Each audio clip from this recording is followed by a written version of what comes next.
But no, we've been in Jakarta for 4 years. ไปไหนวะ lưu huy nghe lưu huy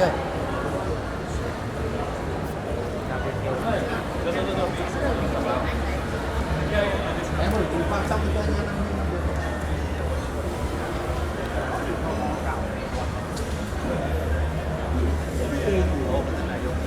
ครับตรงนั้นใช่ครับ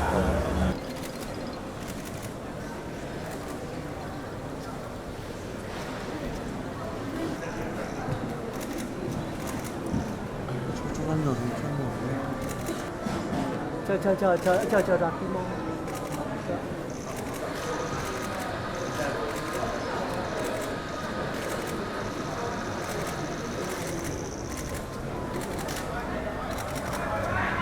Xin được trân trọng kính mời quý vị cùng đứng dậy, cùng hướng các cộng hòa dân chủ Timor-Leste, His Excellency Nana Guzmão, Prime Minister of Timor-Leste.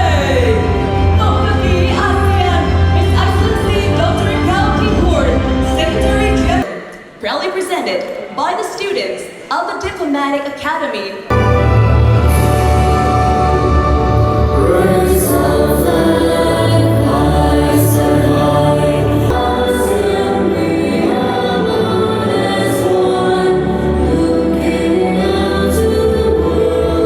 Tới dự diễn đàn của chúng ta hôm nay, chúng tôi xin nhiệt liệt chào Cộng hòa Vương quốc Campuchia.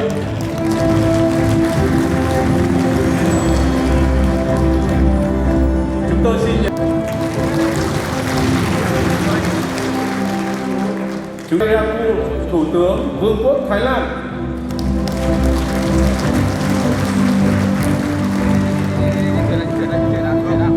Thủ tướng Cộng hòa Dân chủ Timor-Leste. Các cơ quan chính phủ, lãnh đạo các cơ quan quốc hội xin trân trọng giới thiệu tới dự diễn đàn của chúng ta ngày hôm nay. Chúng tôi xin nhận diễn đàn tương lai ASEAN, các đồng chí đại sứ, nơi quy tụ trí tuệ, tầm nhìn và sáng kiến của các nhà hoạch định chính sách nhằm chung tay góp sức vì một cộng đồng ASEAN vững mạnh.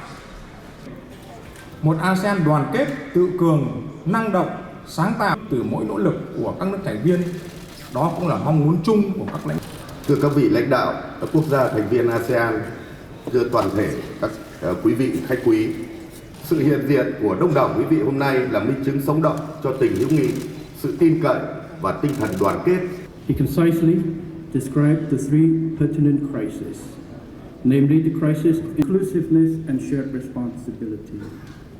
This will enable ASEAN to ประธานเลวิงเฮิร์นนายกรัฐมนตรีแห่งสาธารณรัฐสังคมนิยมเวียดนามก่อนอื่นข้าพเจ้าขอแสดงความขอบใจมายังประธานเลวิงเฮิร์นและรัฐบาลก็คือบาซอนแห่งสาธารณรัฐสังคมนิยมเวียดนาม Thủ tướng Thái Lan Anutin Chanvikarul. Xin mời.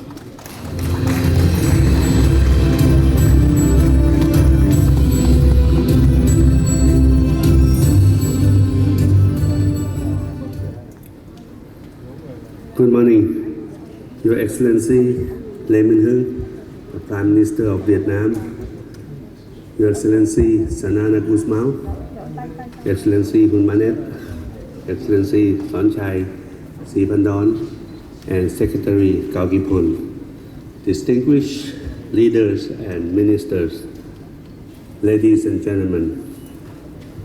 First, let me begin by commending Vietnam for convening this ASEAN Future Forum 2026.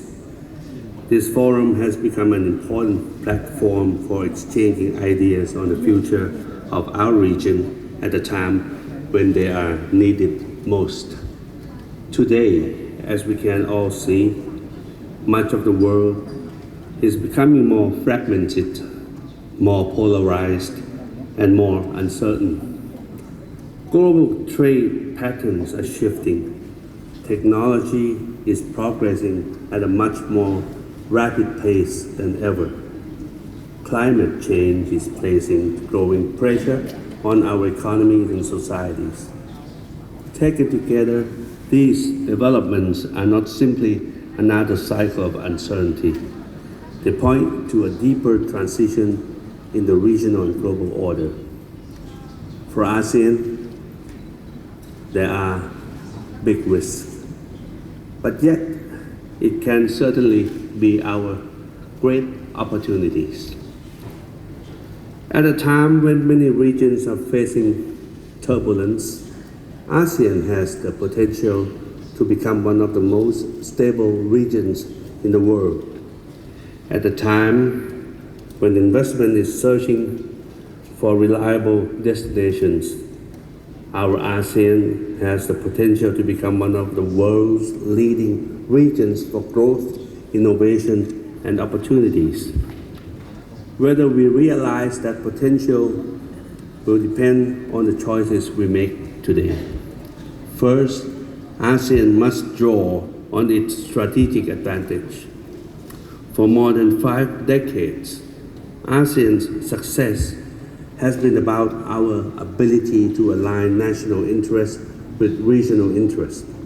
This has been vital to ASEAN centrality, enabling ASEAN to be the anchor of peace and security in the region. In an increasingly divided world, ASEAN's value lies not in choosing sides, but in maintaining trust, preserving dialogue, and creating space for cooperation.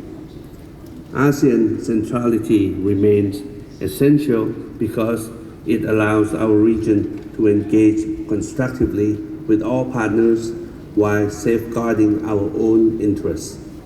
Second, resilience must underpin future prosperity. This means more integration, but more needs to be done even today. Resilience also means leveraging on our strategic location at the crossroads of major sea lanes in the Indo-Pacific. We must therefore enhance our connectivity in all dimensions. An important dimension of connectivity is digital connectivity. Thailand looks forward to the signing of the ASEAN Digital Economy Framework Agreement this year to unlock the full potential of ASEAN's digital economy. At the heart of connectivity are vital sea lanes of transport and commerce. Recent developments in the Middle East, including the Strait of Hormuz, have exposed the vulnerabilities of critical choke points, which have impacted maritime, food, and energy security. It is in this context that Thailand has pushed forward the idea of land bridge in southern Thailand as an alternative route to safeguard against supply chain disruption. At the recent ASEAN Summit in Cebu, we extensively discussed the issue of food and energy security and how we can do more to assist each other. Thailand has offered to make jet fuels available to ASEAN friends given our access capacity and to help other member states in ensuring food security. Third, ASEAN must remain focused on delivering tangible benefits to its people.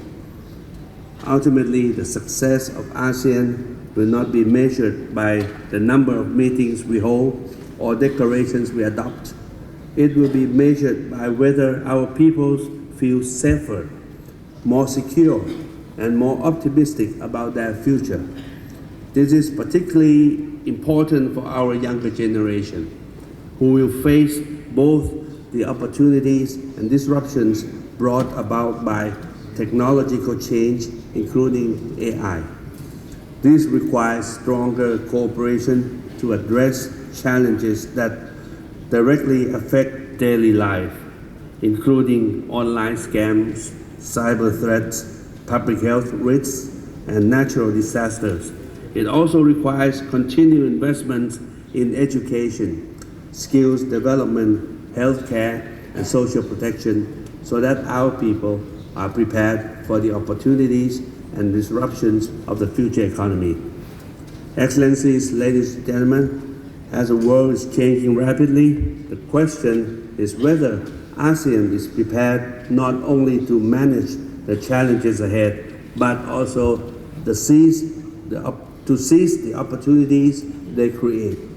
I believe we have what it takes to do so because ASEAN enters this new era with something many regions increasingly lack, which are stability, connectivity, and trust.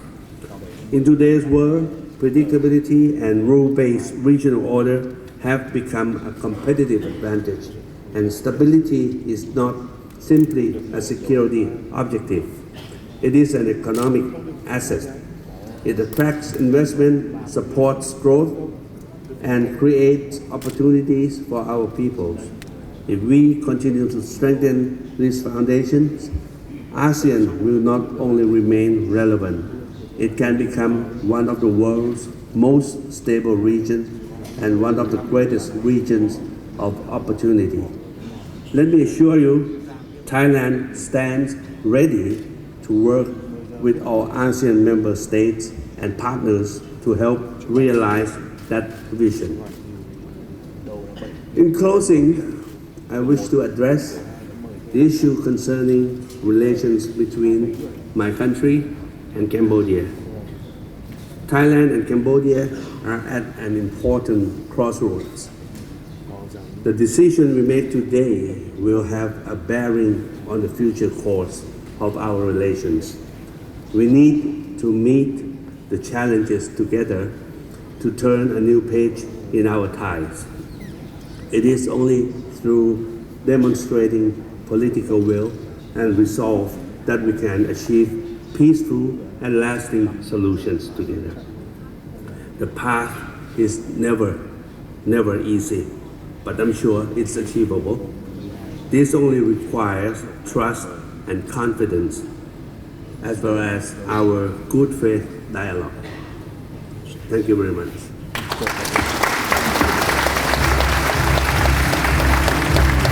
Xin trân trọng cảm ơn Ngài Anutin Chanvirakul, Thủ tướng Vương quốc Thái Lan.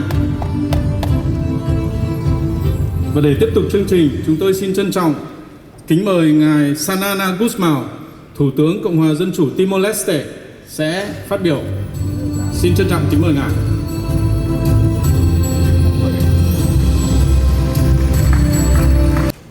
It is a great honor to return to Vietnam and to address the ASEAN Future Forum here in Hanoi.